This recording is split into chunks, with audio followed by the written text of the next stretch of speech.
Hello guys, alright, ini dia akhirnya terbongkar.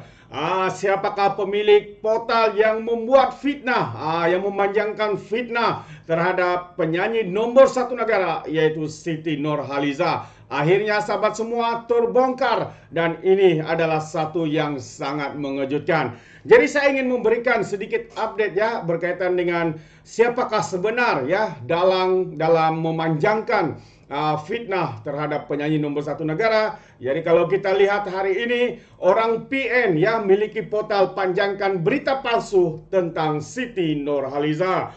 Wow, rupa-rupanya sahabat semua, yang mereka yang terlibat ya di dalam menerbitkan dan juga memanjangkan berita ya tentang kononnya Siti Nurhaliza tidak bersetuju ataupun rasa kecewa ya, terhadap penganjuran Majlis Himpunan Madani baru-baru ini adalah satu berita palsu semata-mata, dan ini adalah individu di belakang semuanya itu sahabat semua. Jadi saya ingin mengongsikan ya apa yang dikongsikan oleh berita ini, sebuah portal hiburan yang dinasihatkan oleh penyanyi tersohor ya Datuk Sri Siti Nurhaliza agar tidak memanjangkan berita palsu akhirnya terbongkar mempunyai kaitan dengan Perikatan Nasional. Saya ulang sekali lagi, mempunyai kaitan dengan Perikatan Nasional. Difahamkan pemilik bersama rotikaya.com Hamzi Hambali yang merupakan ketua penerangan Perikatan Nasional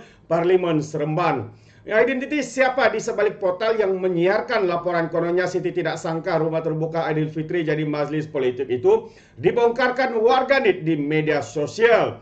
Laporan itu kemudiannya dipadam selepas Siti sendiri menafikan bahwa beliau yang memuat naik hantaran tersebut. Katanya, jangan panjangkan berita. Ini adalah kata-kata daripada Siti Nurhaliza ya.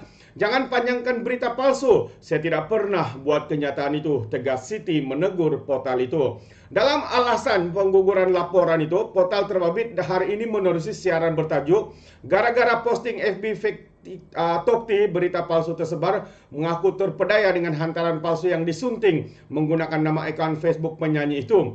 Posting berita palsu ini juga telah disebar merata-rata dan meyakinkan bahwa posting tersebut posting sebenar, menyebabkan ramai yang terpedaya termasuk kami dari pihak Rotikaya katanya. Sudah baru buat penafian ya. Jadi dengan ini kami dengan rendah hati memohon maaf kepada Datuk Siti Nurhaliza dan kami akan pastikan perkara yang tidak akan berulang lagi lapornya.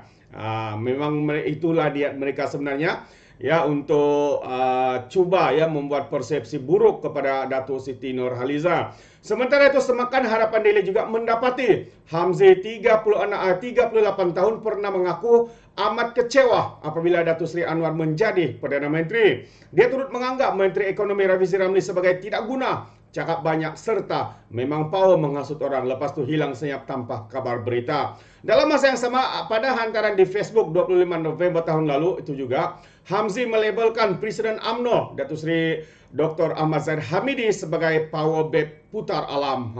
Itu antara kenyataan-kenyataan yang pernah dikeluarkan oleh pemilik roti kaya ini sahabat semua. Jadi percaya atau tidak, walaupun mereka sudah memohon maaf atas sebenarnya, tapi itulah niat mereka sebenarnya untuk ya mewujudkan persepsi buruk kepada Majlis Himpunan Madani itu, dan juga khususnya ditujukan kepada Siti Nurhaliza bahwa kononnya ya beliau merasa terkejut kerana kononnya apa yang dinyatakan oleh Siti itu kononnya mempunyai kaitan ya, majlis itu ada kaitan dengan agenda politik semata-mata. Tetapi akhirnya apa yang dilakukan atau dalam kenyataan Siti Nurhaliza menyatakan supaya Rotikaya jangan lagi memanjangkan berita palsu. Saya tak pernah buat kenyataan itu, kata Siti Nurhaliza menegur portal tersebut yang dimiliki orang Perikatan Nasional. Dan juga warganet di luar sana, citizen ya, dengan hebatnya mereka telah pun membuat pendedahan pembongkaran bahwa individu di belakang Rotikaya ini adalah Ketua Penerangan Perikatan Nasional Seremban, yaitu Hamzi Hambali. Itu dia sahabat semua. Jadi sudah terbongkar, sudah terkantoi, ya mungkin mereka sudah ketakutan, akhirnya mereka memadamkan posting itu dan memberi berbagai alasan sebenarnya. Katanya mereka pula tertipu dengan info itu dan sebagainya. Sedangkan sepatutnya, jika mereka mempunyai integriti yang tinggi, mereka harus memeriksa terlebih dahulu sebelum memposting kenyataan itu. Tapi tidak, kerana kita tahu niat mereka sebenar adalah untuk mahu membuat persepsi buruk terhadap Kerajaan Perpaduan Malaysia Madani di bawah pimpinan Datuk Seri Anwar Ibrahim dan juga penyanyi nombor 1 negara, tidak lain tidak bukan Datuk Siti Nurhalizah, sahabat semua. Oh, ini agak mengejutkan. Rupanya di belakang itu adalah ada kaitan dengan Parti Pertikaian Nasional, Perikatan Nasional, sahabat semua.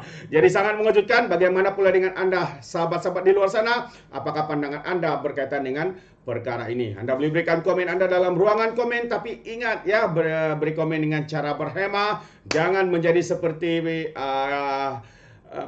lebay-lebay geng sapu bersih walaun tit dan juga geng takut Anwar ya, apabila memberikan komen. Inilah ya yang mereka lakukan tanpa bukti dan tanpa asas, ya, memberikan berita palsu, ya, menyiarkan berita-berita hanya demi kepentingan politik mereka semata-mata.